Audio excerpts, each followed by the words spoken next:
Bueno, buenas tardes a todos. Espero que estén pasando bien, que estén disfrutando de la conferencia.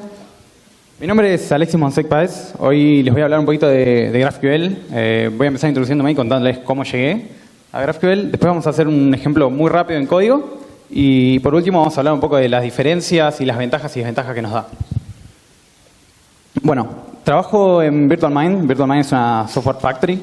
Trabajo ahí hace unos 3 años y trabajé siempre con el mismo cliente. Con este cliente lo que hacemos es desarrollar una plataforma para gestionar contenido de redes sociales. Básicamente nuestros clientes tienen muchas cuentas, son empresas muy grandes, tienen cuentas de Facebook, de Twitter, de YouTube, de lo que sea, tienen que moderar mucho contenido, responder mucho contenido al día, tienen muchas personas trabajando en esas cuentas y buscan unificar eso en una sola plataforma. Nosotros ofrecemos ese servicio y uno de nuestros productos es el producto de Analytics. Yo estoy trabajando en ese producto hace unos 2 años, al principio como desarrollador, después como líder de equipo. Y mientras estábamos trabajando en ese proyecto surgió un problema y una solución bastante directa. Teníamos un servicio que estaba colapsado de requests, porque lo estamos usando para Analytics y no había sido pensado para ser usado para Analytics en el principio. Por lo que aprovechamos que toda nuestra arquitectura está orientada a microservicios y creamos un nuevo microservicio para solucionar nuestro problema particular. Como se imaginarán, Analytics, base de datos y redes sociales implican muchos, pero muchos datos y no los almacenamos de forma relacional. Todas nuestras bases están orientadas a grafos, todas nuestras bases son grafos. Y cuando empezamos a pensar este nuevo microservicio y qué API podíamos usar y cuál era la forma más cómoda de ofrecerlo, se nos ocurrió que GraphQL podía llegar a andar. Con el tiempo nos dimos cuenta de muchas cosas. Estamos bastante contentos con el resultado. En retrospectiva haríamos cosas de forma muy distinta con todo lo que aprendimos en el camino, pero fue bastante interesante. Bien, GraphQL es un spec. Si buscan GraphQL y tratan de encontrar algo de código, lo primero que van a encontrar es que no hay código que lo respalde. En realidad no es más que una descripción, no es más que una especificación que dice qué tiene que cumplir una API para ser GraphQL compliant, digamos. Es un paper. Lo desarrolló Facebook para uso interno en el 2012 y lo terminó haciendo de código público en el 2015, si mal no recuerdo, así que es bastante nuevo. Y básicamente lo que nos da son herramientas para definir nuestra API. No está atado a ninguna implementación, no está atado a ningún protocolo, no está atado a nada. Pueden usar GraphQL sobre lo que quieran, idealmente, y en la mayoría de los casos lo van a haber usado sobre HTTP, con JSON. Si quieren, podrían usarlo con XML, no sé por qué querrían, pero podrían usarlo con XML si quisieran. Pero pueden usarlo sobre cualquier cosa, no es más que un spec. Nos da varias herramientas para definir nuestra API. Esas herramientas son un lenguaje, obviamente GraphQL lo primero que nos da es el lenguaje, un lenguaje para definir un esquema y un lenguaje para hacer queries. Nos da un sistema de tipos. Recién nos hablaron, Pablo nos habló sobre TypeScript. Es algo que se lleva muy bien cuando estamos laburando en el lado cliente con GraphQL. Ahora vamos a ver por qué. Pero GraphQL nos va a ayudar a definir una API fuertemente tipada. Aparte de los tipos, vamos a tener reglas de validación, vamos a tener reglas de ejecución y nos va a dar un modelo de respuesta. En algunas cosas va a estar más opinionado que en otras, pero básicamente estos van a ser los componentes que vamos a tener para hacer nuestra API. Se ubica al mismo nivel que REST, podríamos tener una API REST y una API GraphQL pegándole al mismo backend sin ningún problema. Recién Santi nos contó un poquito sobre esta capa intermedia. Bueno, GraphQL sentaría muy bien en esa capa, podría tranquilamente estar pegándole a nuestro backend, estar a la misma altura que nuestra capa REST y pegarle a nuestro backend de forma completamente desconectada. Y podría incluso resolver a pegarle a un endpoint REST. Lo cual no sería ideal, pero es algo que se puede hacer sin problema porque, de nuevo, no está opinionada en ningún sentido. El sistema de tipos es bastante simple, no nos da muchas herramientas. Nos va a dar query mutation, son 2 tipos especiales, los vamos a ver en el ejemplo. Nos va a dar object type, es el tipo principal, básicamente nos va a ayudar a definir objetos en nuestra API. Nos va a dar input object types, hay un caveat, lo vamos a ver, lo vamos a discutir un rato. Nos va a dar interfaces, como en cualquier lenguaje, son exactamente iguales. Nos va a dar listas, nos va a dar union types, nos va a dar enums, nos va a dar scalars. Los scalars, si pensamos en nuestra query como si fuera un árbol, los scalars van a ser las hojas. Siempre todos nuestros objetos van a terminar resolviendo a un scalar. Hay un scalar que es custom, que la mayoría de las implementaciones nos lo van a permitir, que es básicamente serializar lo que nosotros querramos. Obviamente va a implicar que le vamos a tener que decir a GraphQL cómo serializar y deserializar esto. Por lo tanto, eso requiere un paso extra. Y no es ajeno al spec. El spec no nos dice cómo desarrollar estos tipos, solamente nos dice que las implementaciones podrían soportarlo. Hablamos mucho, vamos a tratar de hacer un ejemplo, ir viéndolo a medida que lo vamos desarrollando y vamos a plantear un ejemplo muy sencillo. Vamos a hacer un pedacito de un blog, vamos a tener posts y vamos a tener autores y vamos a tratar de queryar autores, queryar posts y crear posts nuevos. Vamos a hacer una especie de paralelismo con lo que sería hacer un get y un post en REST, pero lo vamos a desarrollar sobre GraphQL. Para eso vamos a usar la implementación de referencia, que es la implementación que nos da Facebook, que es la única implementación, si se quiere, oficial, entre muchas comillas. Y vamos a usar, obviamente, Node, Express. Ahora les voy a contar un poquito sobre eso. Vamos con el ejemplo. Bien. ¿Se escucha acá? Sí. Bien. Para que vean que no hay nada demasiado loco instalado, tenemos Express GraphQL, va a ser el middleware que vamos a usar para no escribir mucho boilerplate. Vamos a tener GraphQL.js. Voy a tener una capa de persistencia de la cual me voy a encargar de decirles lo menos posible al respecto, pero usa Mongo. Está corriendo en un Docker por acá. Sí, bien, está corriendo en Docker. Vamos a tener Babel y voy a instalar el preset de 2015 porque voy a usar imports. Y vamos a usar Nodemon para, con suerte, no tener que recargar esto nunca. Nuestro script de start lo único que hace es correr index.js después de pasarlo por Babel, así que vamos a arrancar con esto. Y lo primero que vamos a hacer es, vamos a importar Express. Y vamos a importar Express GraphQL.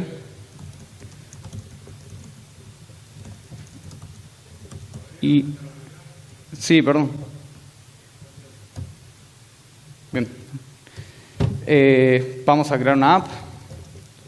Esto, imagino que todos ya lo habrán hecho alguna vez, ya lo deben conocer, no hay nada nuevo. Vamos acá a agregar vamos a decirle que use nuestro middleware. Y nos vamos a tener un segundo acá en nuestro middleware para que vean qué nos pide GraphQL. Cuando definimos nuestro Express GraphQL, toda nuestra API va a estar determinada por un esquema. Así que le vamos a pasar ese esquema. Y aparte voy a usar GraphQL, que ahora les voy a contar un poquito de qué se trata cuando veamos el ejemplo. Bueno, y aparte voy a importar mi connect, del cual, de nuevo, no les voy a decir absolutamente nada. Esto está en persist. Bien. Creamos nuestro esquema, en ningún momento lo definimos y ahora sí vamos a empezar a escribir un poquito de GraphQL, que se van a dar cuenta al final de que es más verboso, mucho más verboso de lo que debería hacerlo en JavaScript. Podríamos escribirlo en GraphQL como corresponde. Les voy a contar cuando veamos el esquema final por qué elegimos hacerlo así. Y vamos a hacer con esto. Bien. No, es GraphQL. Perdón. Menos mal que lo viste, gracias. Bien. Vamos a crear una carpeta nueva para no tener mucho. Bien. Para crear un esquema, Graph nos va a dar. Si lo escribo bien. Bien. Nos va a dar varias herramientas. La primera y principal, que vamos a definir uno solo en nuestro caso, va a ser un GraphQL Schema. Vamos a hacer más que exportarlo. Y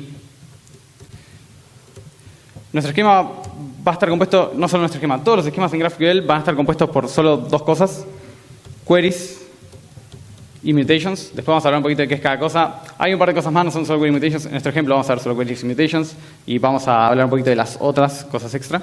Pero bueno, vamos a arrancar primero con la query. En GraphQL, todas las queries arrancan con una root query. ¿Está bien? Si lo pensamos como un árbol, de nuevo esta es la raíz y vamos a ir bajando y vamos a ir agregando operaciones o queries que va a soportar. Nuestra root query no va a ser más que un objeto de GraphQL que va a tener ciertas características para, obviamente, explicarle a GraphQL cómo serializar y deserializar esto de alguna forma eventualmente. Primero vamos a definir un nombre. Todos los tipos en GraphQL van a tener que tener un nombre. Esto lo vamos a ver cuando veamos bien el esquema. En este caso, esta va a ser nuestra root query. Y va a tener fields. Los fields, en este caso, en el caso de nuestra root query, cada field va a ser una operación que va a soportar nuestro esquema. En este caso vamos a hacer una operación para conseguir todos los autores, así que vamos a crear un field authors y a ese field le vamos a asignar un tipo. De nuevo, como dijimos que esto es fuertemente tipado, absolutamente todo lo que está en nuestra API va a tener que tener un tipo asignado y vamos a crear uno nuevo para devolver en este caso. En este caso, vamos a crear un author type y vamos a tener que definir todos nuestros tipos siempre.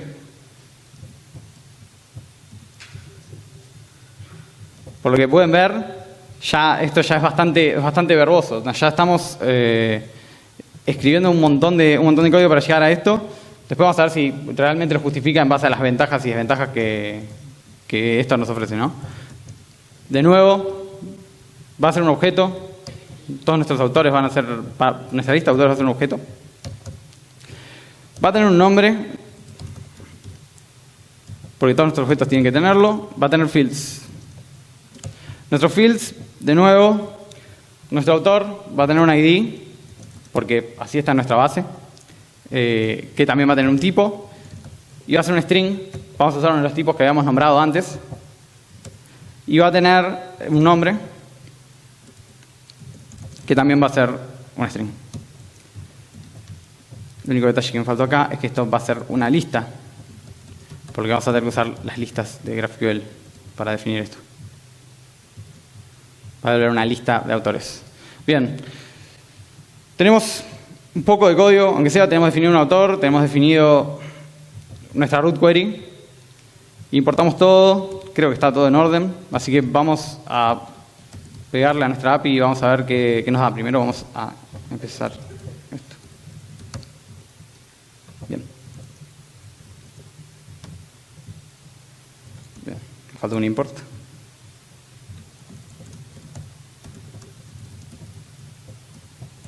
Ahora sí.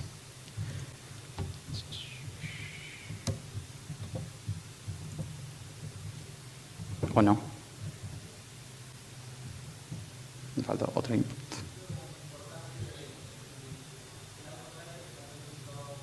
Sí. Por copiar y pegar. Gracias. Bien, ahora sí. Bien, esto es GraphQL. GraphQL es una interfaz para explorar APIs GraphQL. Ahora está viviendo en nuestro server de Express. Tranquilamente podría estar en cualquier lado y con darle un endpoint va a conocer completamente nuestra API. Y esto es gracias a uno de los features más potentes que tiene GraphQL, que es introspection. Básicamente, introspection le va a permitir a cualquier API GraphQL conocerse a sí misma y nos va a permitir conocer absolutamente todos los tipos y operaciones que soporta.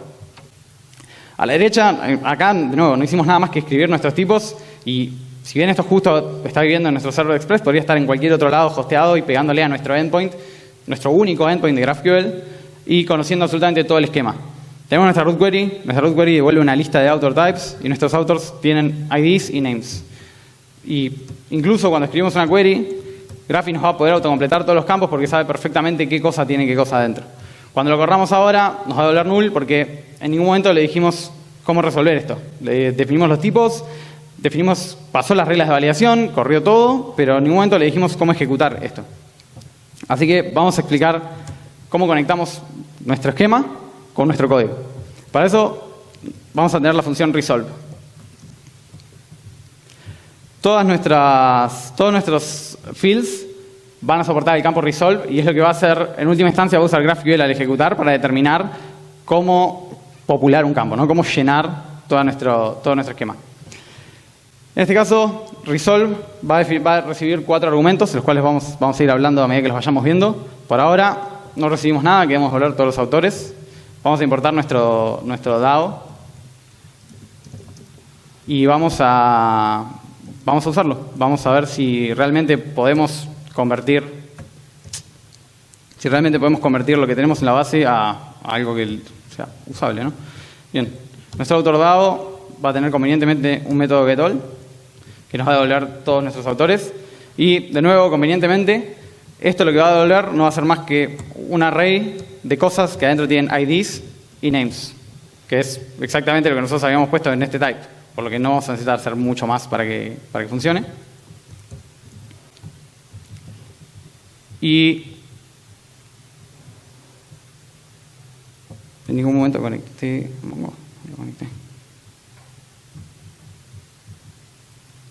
Bien, en ningún momento llamé a mi connect, por lo tanto no estamos conectados a Mongo y eso nunca iba a funcionar. Bien, le pegamos, conseguimos nuestros authors, ya tengo data cargada obviamente para agilizar un poquito esto. Vamos a tener IDs, vamos a tener nombres. Me voy a quedar con estos IDs y estos nombres, los vamos a usar en un ratito, así que los voy a poner acá. Les voy a comentar.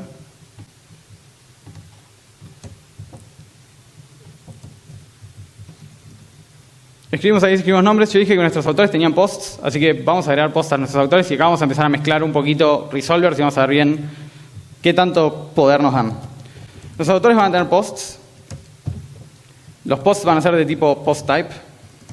Y vamos a definir qué es un post. Vamos a tener que definir qué es un post. Y aparte vamos a tener que decirle cómo fechear estos posts. Los posts no viven junto al autor en nuestro esquema, por lo que vamos a tener que decirle cómo ir a buscar los posts para un determinado autor. Para eso vamos a tener el método resolve y vamos a tener nuestro postDAO, que va a tener convenientemente un método getForAuthorID, y acá le vamos a tener que pasar el ID de nuestro autor. ¿Y de dónde lo conseguimos? Sería la pregunta directa. Acá es donde entran en juego los parámetros que recibe el método resolve. Resolve, el primer parámetro que va a recibir, en este caso va a ser un autor, por lo general lo llamamos root, y va a ser el resultado del resolve anterior. Por lo tanto, si en root query nosotros acá resolvimos y volvimos un autor o una lista de autors, a cada uno de nuestros elementos se le va a pasar ese autor. Por lo que acá, el primer parámetro de este resolver va a ser el autor que resolvimos anteriormente.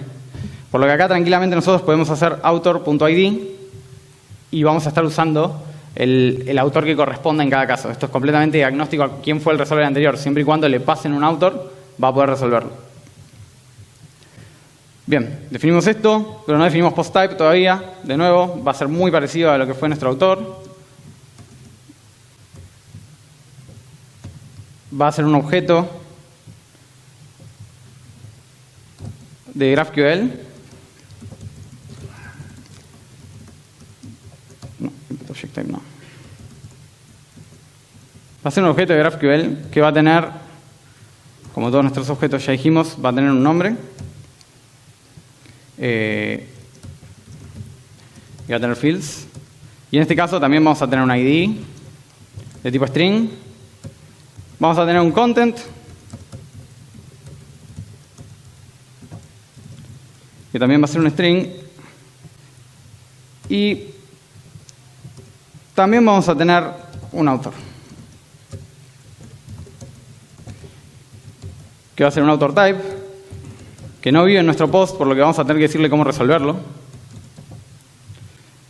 Y convenientemente, acá vamos a recibir un post. Ya estamos acostumbrados a que siempre recibimos una instancia de lo que eventualmente resolvemos. En este caso vamos a recibir un post. Y vamos a...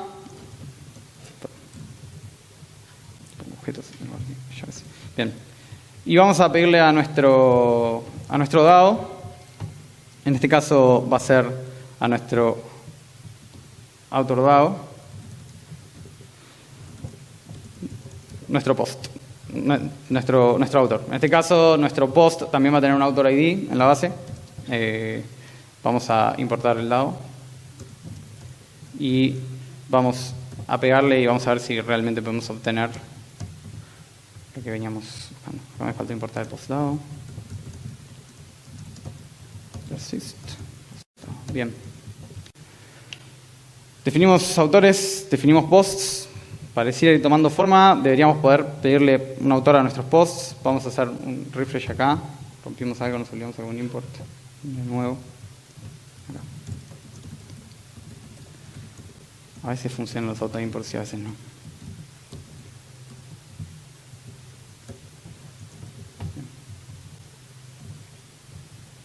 Bien.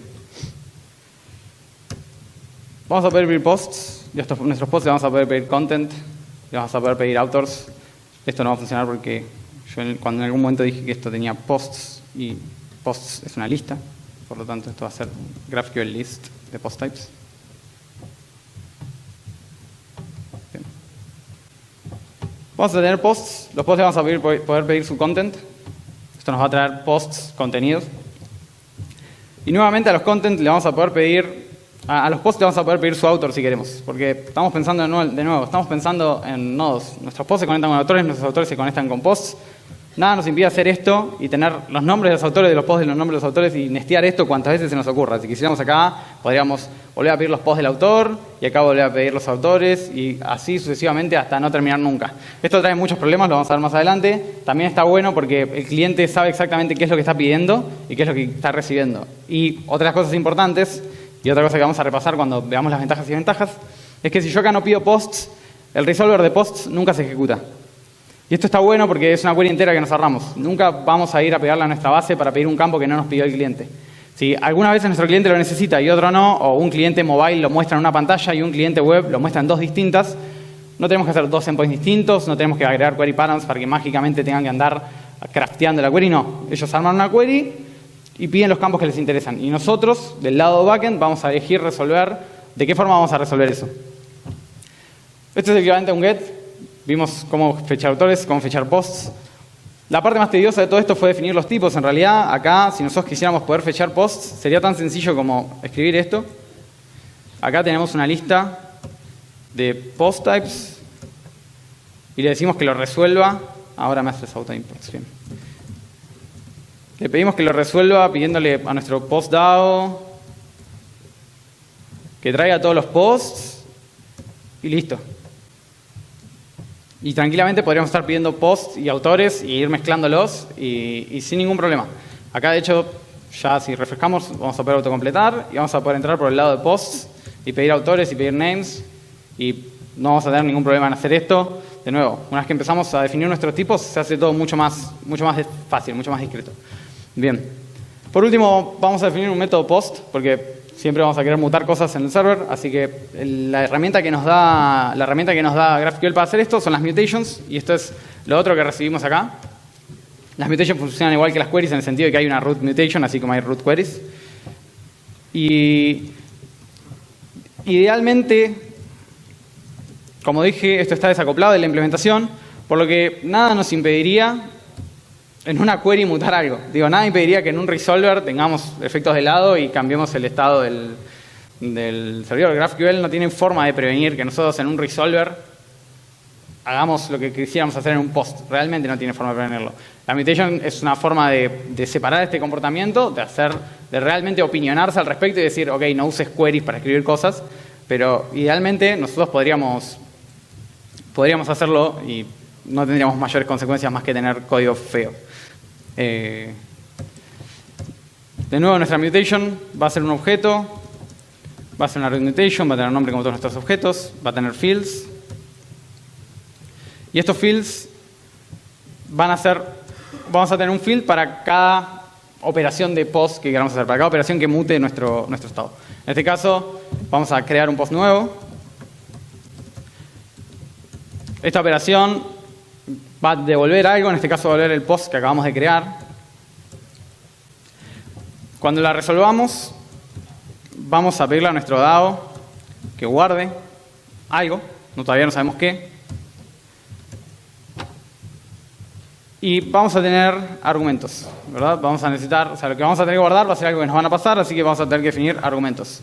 Args es la herramienta que nos da GraphQL.js para definir esto. Y vamos a tener un solo argumento, que va a ser un post, vamos a recibir un post nuevo. Y el post va a tener un tipo. Y acá podríamos decir, intuitivamente podríamos decir, ok, esto va a ser un post type. Pero no, porque si nos acordamos, en post type nosotros teníamos ID, teníamos author. Si le dejamos al cliente que use author y el author tiene post adentro, tendría que pasar el author y los posts y los author y el post y encima el ID de la base y no, digamos, por ningún lado cierra. Y GraphQL tiene su manera de enforzar eso y, de nuevo, en esta parte es bastante opinionado y nos va a decir que vamos a tener que crear un input type. Y no va a ser exactamente igual a nuestro output type. Y, de hecho, nos va a pedir que lo definamos de una forma distinta a la que definimos todos nuestros objetos. Lo vamos a definir para reutilizar un poquito esto y no tener que hacer otro import más. Vamos a definirlo en el mismo archivo que posttype. Y esto va a ser nuestro post input type. Bien, y vamos a ir acá a definirlo.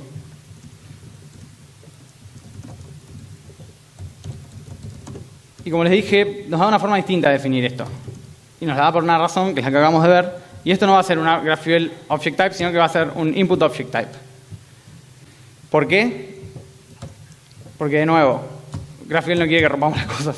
Entonces vamos a tener inputs por separados de outputs y los input objects no pueden tener output objects adentro. Nunca podríamos tener un object de output adentro de un input object. Siempre tienen que ser cadenas de input objects. Después no se diferencia en ninguna otra cosa, es solo para un tema de tipado. Va a tener un nombre como todos los otros tipos y va a tener fields como todos los otros tipos. Y de nuevo, estos fields, en el caso del post, vamos a recibir el content, que va a ser un string, y vamos a recibir el author ID, que va a ser el string del author ID que queremos asignarle al post. Y no necesitamos nada más acá. Lo que sí vamos a tener que decirle ahora es cómo queremos guardar esto. Habíamos hablado de que el primer argumento iba a ser un post, el segundo argumento van a ser los argumentos que recibamos en la query. Por lo que acá podemos hacer args.post, o si lo quieren desestructurar acá, podrían tranquilamente hacer post y pasar simplemente post acá.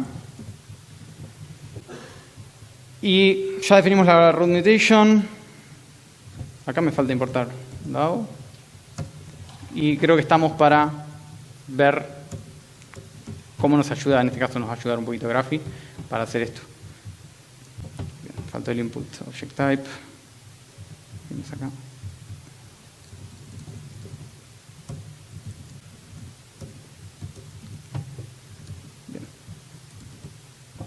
¿Cómo más? ¿Dónde está? No, está el resolve. Escriba el resolve. Le puse post 2 veces. Bien, pero acá quiero que se llame post. Así que se llama post. Bueno. ¿Listo? Se va a llamar posta. Me gustó. Bien. Vamos a borrar esto, si no se nos queja. Bien. Vamos a escribir una mutation. Va a ser nuestro post, en este caso. Nos va a autocompletar la única mutation que tenemos. Nos va a autocompletar post. Y nos va a autocompletar lo que necesitamos pasarle. En este caso vamos a necesitar pasarle content. Vamos a poner un nuevo post. Vamos a necesitar pasarle un author ID. Para esto me quedé con los authors ID acá arriba. Se lo vamos a asignar a Flor. Y vamos a pedirle que nos devuelva el content nuevo de lo que acabamos de crear, solo el content. Lo creamos y idealmente si queríamos esto y todo salió bien, vamos a poder ver los posts y vamos a poder ver el nuevo post creado en la lista de posts de Flor. Vimos posts, vimos get, son las dos cosas más comunes, lo más necesario para poder empezar a usar esto ahora, si lo quisieran empezar a usar ya. De nuevo, está desacoplado, este resolver está pegándole a mi capa de la cual no les quise decir nada, tranquilamente. Yo les podría estar haciendo un post y estar usando una API REST y esto podría estar resolviendo a pegarle a una API REST. Sería horrible, pero lo podríamos hacer. Podría estar teniendo un objeto hardcodeado, no les voy a decir, pero podría tener un objeto hardcodeado completamente y en ningún momento estoy pegando a ninguna base de datos y es todo mentira y dibujé un iconito de Docker acá. Cualquier cosa de todo lo que les dije a partir del resolver es anecdótico y no tiene mucho que ver con lo que respecta a GraphQL. Les voy a contar un poquito de las cosas en las que GraphQL sí está opinionado y vamos a ver un par de features muy rápido antes de quedarnos sin tiempo. Por un lado, del lado cliente, es probable que queramos reutilizar código. GraphQL nos da una herramienta que son fragments. Básicamente, un fragment es una opción para sacar un pedacito de código y poder ir reutilizándolo en distintos lugares. Es un bloque. Podemos decir que esto es un author fragment. Hay que hacerlo siempre sobre un tipo. En nuestro caso, lo vamos a hacer sobre nuestra root query. Y le vamos a decir que... Me equivoqué de botón para autocompletar. Le vamos a decir que nos traiga la query de authors y nos traiga siempre el name y los posts. Y los posts nos traiga siempre el content. Y la próxima vez que lo pidamos, en lugar de pedir todo esto, podríamos simplemente pedir nuestro author fragment y reutilizar este pedazo de código en el caso de que quisiéramos usar esto en muchas queries, o si lo tenemos definido en frontend y sabemos que lo vamos a llamar de distintos lugares, no tener que armar nuestra query 1000 veces repitiendo lo mismo. Otra cosa en la que está muy opinionado GraphQL es en el manejo de errores y en la respuesta. Supongamos que nuestra query deja de respondernos con name y esto de repente empieza a resolver con un error.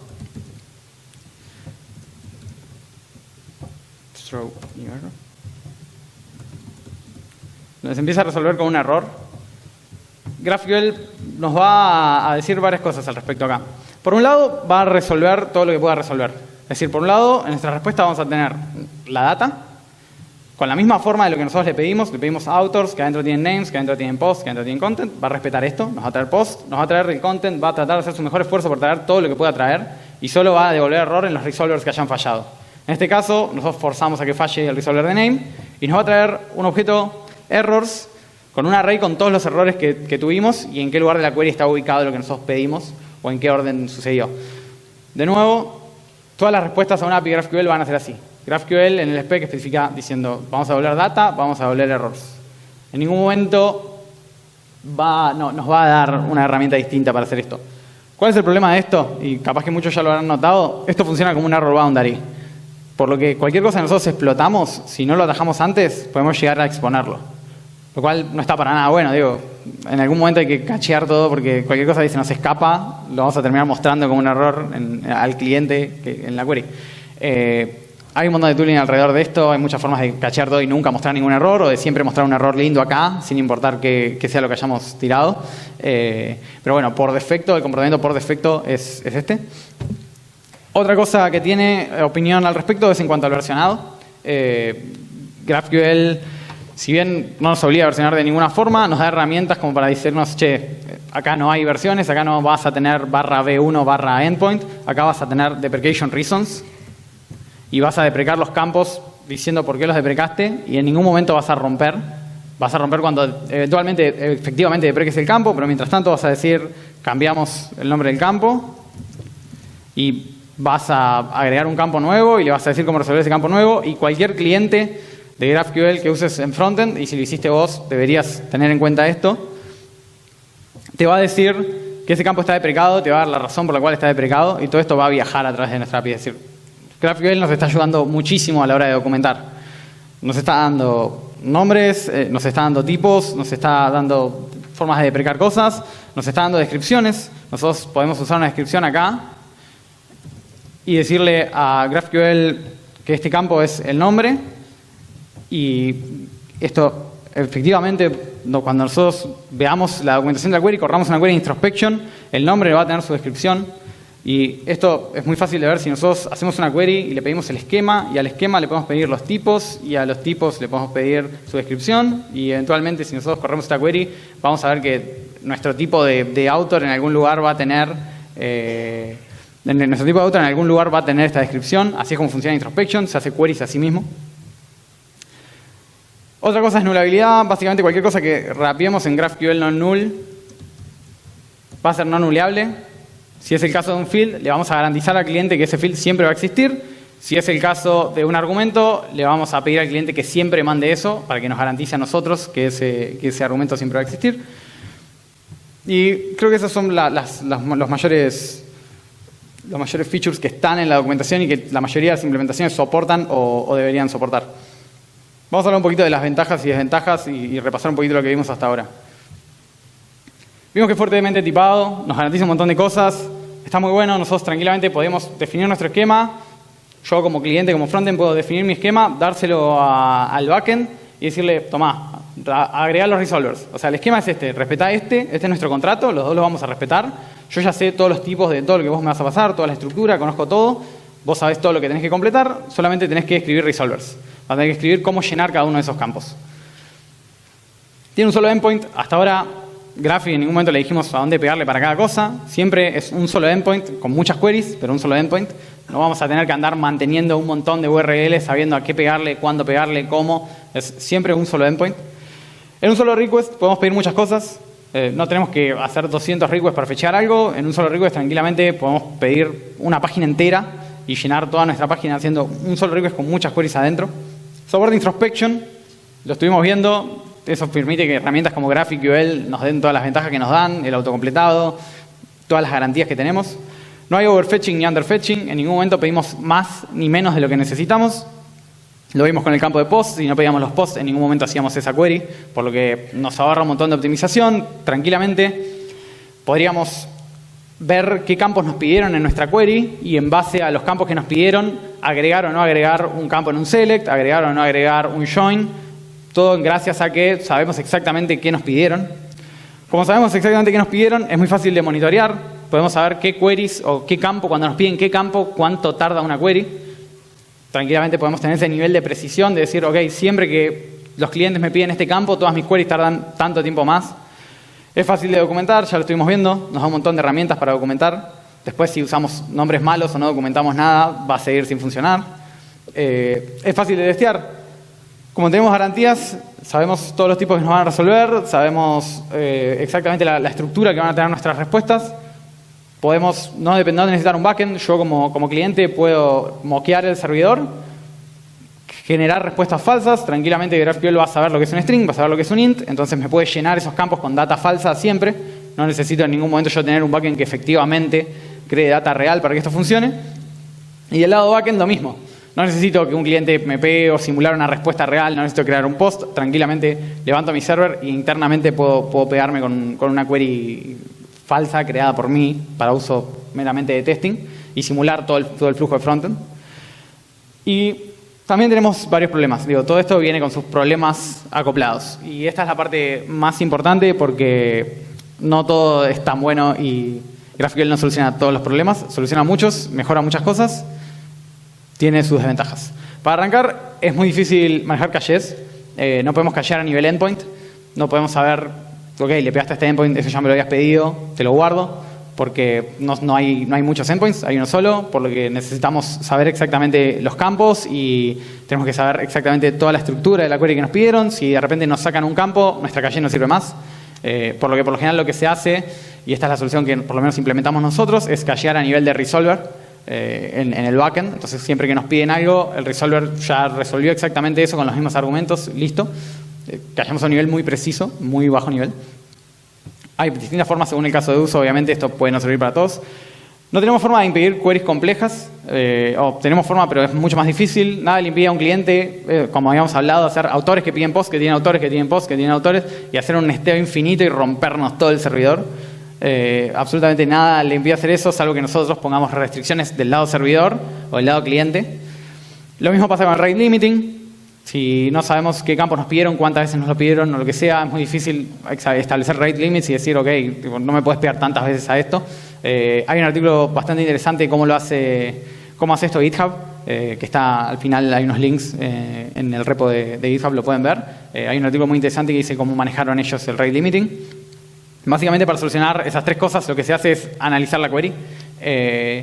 GraphQL siempre se habla mucho del AST, el Abstract Syntax Tree. Básicamente es el árbol de sintaxis de una query. La parte abstracta la pueden buscar, es muy largo de explicar todo, pero básicamente va a ser un árbol en el cual vamos a tener la estructura de nuestra query, vamos a saber qué campos nos pidieron, vamos a poder recorrer ese árbol y entender la profundidad, y podemos asignar pesos a los distintos niveles de profundidad de nuestra query y saber qué tan compleja o no es una query. Hay varias formas de establecer el peso básicamente de una query, y eso nos va a ayudar a determinar si una query es compleja o no, si el rate limit, cómo estudiar el rate limit y dónde establecerlo. Y otra cosa que tiene es que no soporta, de forma nativa por lo menos, el file uploads. No hay forma de subir archivos correcta en GraphQL. Se generaron varios patrones, gracias a que esto no está definido en el spec no dice nada. Así que hay varias herramientas para hacerlo, pero por defecto no hay nada determinado. Nada nos impide encodear en base 64 y meterlo en un string, pero no sería lo ideal. Y como bonus vamos a nombrar un par de cosas. Subscriptions, GraphQL aparte de queries y mutations soporta subscriptions. Las subscriptions básicamente es un modelo PubSub muy sencillo, funciona sobre WebSockets y nos permite suscribirnos a eventos en el servidor. Es bastante largo, pero bastante interesante. Surgen dos nuevas ideas con esto. Schema First, básicamente pensar nuestras APIs partiendo del esquema, nunca de nuestros datos. El cliente, el front y el back, suponiendo que sean distintos, se pueden juntar, decir, ok, este es nuestro contacto, definimos nuestro esquema. Vos nos garantizás que nos vas a dar esto y vas a escribir los resolvers y nada más. Es muy client driven, ¿no? El cliente siempre es el que establece cómo va a funcionar la API y el server, el backend es el que va a tener que popular eso con los resolvers. Schema stitching es una idea muy copada. sobre todo si tienen una arquitectura de microservicios, es un buen ejemplo para dar. Básicamente, si ustedes tienen muchos esquemas GraphQL internamente, muchas APIs con esquemas GraphQL todos separados y quieren exponerlos como uno solo, nada les impide unir todos esos esquemas, presentarlos como si en realidad fueran uno solo, pero internamente hacer de proxy e ir repartiendo esos requests a quien corresponda. La forma más establecida de hacer esto es básicamente unificar los esquemas y apendear, darle una ID a cada esquema y apendear ese ID a cada uno de los tipos para que no haya colisiones de tipos, ni colisiones de operaciones, ni nada. Está bastante bueno, es un tema largo, pero bastante copado. Y tools, hay un montón de tools. Apollo GraphQL es una de las más conocidas, tanto del lado cliente como servidor, sobre todo en JavaScript. GraphQL Voyager, gracias a la introspection, nos permite ver en un gráfico tal cual, con cajitas cada uno de nuestros tipos, está muy bueno. GraphQL Faker, básicamente va a generar data fake para que nosotros podamos probar nuestras APIs. Está muy bueno, es muy fácil, no hay que darle nada. Le das una query introspection, no tienes que darle nada corriendo, no tienes que tener ni una línea de código, solamente le das el resultado de tu introspection y el chabón solo te arma toda la data para que vos puedas fakear. GraphQL es otra herramienta también para diseñar APIs. Podés diseñar todo tu esquema de nuevo sin tirar una línea de código. Acá lo hicimos en JavaScript porque probablemente todos conocen JavaScript y es mucho más fácil empezar a meterse en esto viendo JavaScript que viendo GQL. Tendría que explicar el lenguaje GQL para poder escribir esto en GraphQL tal cual.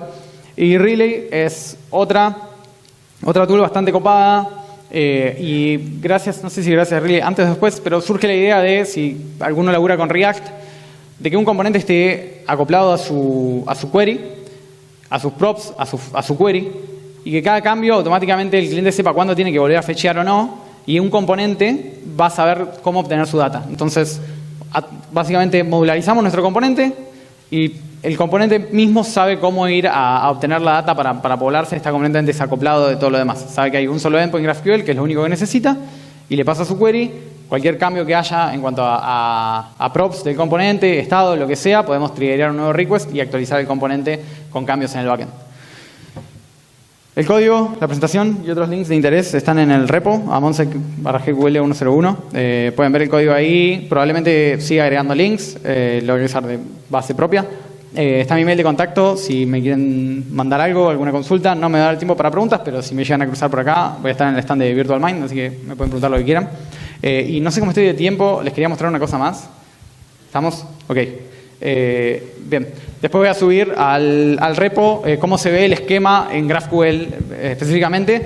Se van a dar cuenta de que es súper sencillo, no es nada más que un archivo con, creo que son 20 líneas, y en 20 líneas definimos exactamente lo que hicimos acá con JavaScript, pero en GraphQL. No voy a llegar a mostrárselo, pero lo pueden ver en el repo, lo voy a subir un ratito. Eso fue todo. Muchas gracias por escucharme y gracias por venir.